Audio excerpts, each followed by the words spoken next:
खून की एक ऐसी दास्तां जिसे सुनकर आपके भी होश उड़ जाएंगे। कुछ ज़मीनें सिर्फ ज़मीन नहीं होती, कुछ दीवारें सिर्फ दीवारें नहीं होती और कुछ तारीखें सिर्फ तारीखें नहीं होती। आज मैं तुम्हें एक ऐसी जगह की कहानी सुनाती हूँ जहाँ की मिट्टी आज भी रोती है, छोड़ दो, हमें छोड़ दो, हमें जाने दो। जी हाँ, मैं बात कर रही हूँ पंजाब के अमृतसर जलियांवाले बाग की। साल था 1919 का। शहर था अमृतसर। पंजाब की धरती पर एक अजीब सी बेचैनी थी। अंग्रेजों ने रॉलेट एक्ट लागू किया था, एक काला कानून जो किसी भी हिंदुस्तानी को बिना मुकदमे के जेल में डाल सकता था। बिना वकील, बिना दलील, बिना अपील, सीधा जेल में। इसी वजह से पूरा देश गुस्से में था, लेकिन लोग डरे हुए भी थे। इसी बीच अंग्रेजों ने पंजाब में दो बड़े नेता डॉक्टर सैफुद्दीन किलचलू और डॉक्टर सत्यपाल को गिरफ्तार कर लिया।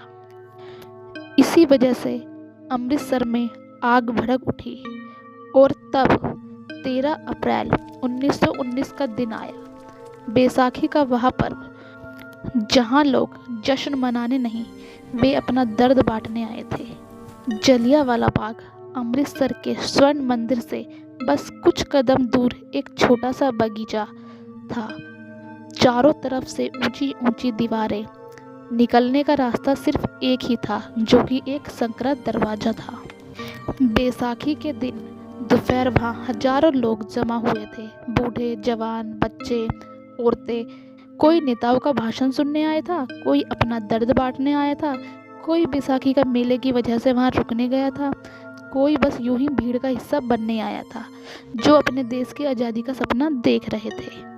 लेकिन किसी को ये नहीं पता था ये दिन उनका आखिरी दिन हो जाएगा और ये यादें सिर्फ चीख बनकर रह जाएंगी। उस वक्त शहर में मार्शल लॉ लागू था। सभी को पाबंदी थी घर से ना निकलने की, ना कुछ काम करने की, ना कहीं आने जाने की। लेकिन ज़्यादातर लोगों को इसकी खबर भी नहीं थी। वह डेली के तरह अपना दिनचर्या उसी तरीके से व्यस्त करने लगे। और तब शाम के करीब 4 बजे एक आदमी आया। Brigadier general Reginald Edward Harry Dyer, जिसे जनरल डायर के नाम से भी जाना जाता है। साथ में 50 सैनिक, 2 गाड़ियां भी थी, लेकिन वो सरकरे दरवाजे के अंदर नहीं आ सकी। डायर ने अंदर कदम रखा, भीड़ देखी। उसने कोई चेतावनी नहीं दी, ना ही कोई लाउडस्पीकर, ना ही कोई ऐलान, बस एक ही आदेश दिया, फायर। जैसे ही जनरल डायर ने अपना आदेश दिया, फायर, गोलियां चलने लगी, धक धक धक, बेतहाशा, बिना रुके। लोग भागे, लेकिन जाए कहाँ? दीवारें थी चारों तरफ, दरवाजा बस एक था और वहाँ सैनिक खड़े थे। कुछ लोगों ने दीवार पर फांदने की कोशिश की, कुछ पेड़ पर छिपने की कोशिश की और कुछ बाग में एकमात्र कुएं में कूद गए।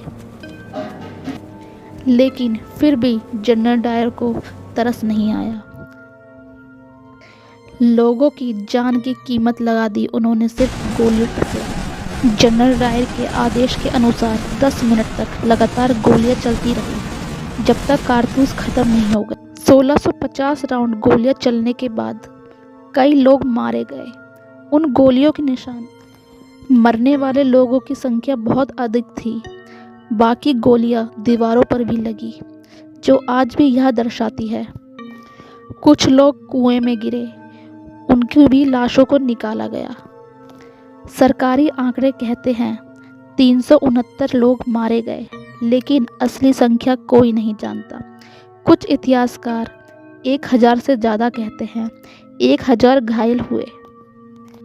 शहर में कर्फ्यू लग गया, लोग रात भर तड़पते रहे। आखिर में लोगों ने दम तोड़ दिया। जो कुएं में गिरे थे उन्हें भी निकालने वाला कोई नहीं था, कोई मदद, किसी की जान बचाने वाला कोई नहीं था। इस घटना से पूरे देश में हलचल मच गई और पूरी दुनिया हिल गई। फिर रविंद्रनाथ टैगोर ने अपनी सर की उपाधि वापस लौटा दी। उन्होंने लिखा, हमारे देश के साथ जो हो रहा है उसके सामने कोई भी अपना सम्मान मेरे लिए बेकार है। तभी ब्रिटेन में एक जांच हुई हंटर कमीशन के नाम से।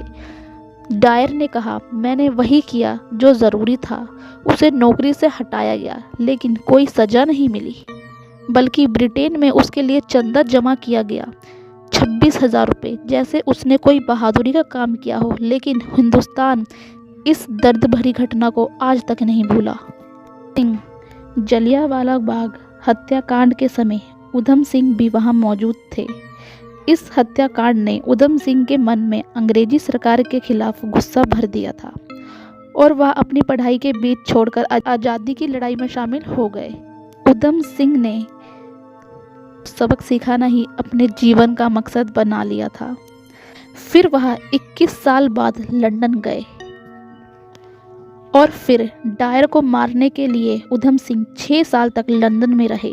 आखिरकार 13 मार्च 1940 को वह दिन आ ही गया। उस समय वह ईस्ट इंडिया एसोसिएशन और रॉयल सेंटर एडिशन सोसाइटी की एक बैठक में भाषण देकर अपनी सीट पर बैठने जा रहे थे। तभी उधम सिंह ने गोली चला दी। गोली डायर के सीने पर जा लगी और फिर कुछ ही मिनटों में डायर ने दम तोड़ दिया। डायर को गोली मारने के लिए उधम सिंह किताब में छुपाकर रिवॉल्वर लेकर गए थे। इस घटना के बाद उधम सिंह को अरेस्ट कर लिया गया और उन पर मुकदमा चलाया गया। 31 जुलाई 1940 को उधम सिंह को फांसी दे दी गई और वो हंसी खुशी फांसी पे चढ़ गए। आज भी जलियांवाला बाग में एक स्मारक है। दीवारों पर अभी भी गोलियों के निशान हैं। वो कुआं आज भी है जिसमें लोग शहीद हुए थे, और वो मिट्टी जो उस दिन खून से लाल हो गई थी आज भी कुछ कहती है, अगर तुम सुनो तो। हम मरे नहीं, हम उस आग में बदल गए जिससे एक दिन यह देश आज़ाद होगा। कहानी अच्छी लगी हो तो हमारे चैनल को सब्सक्राइब ज़रूर करिएगा। धन्यवाद।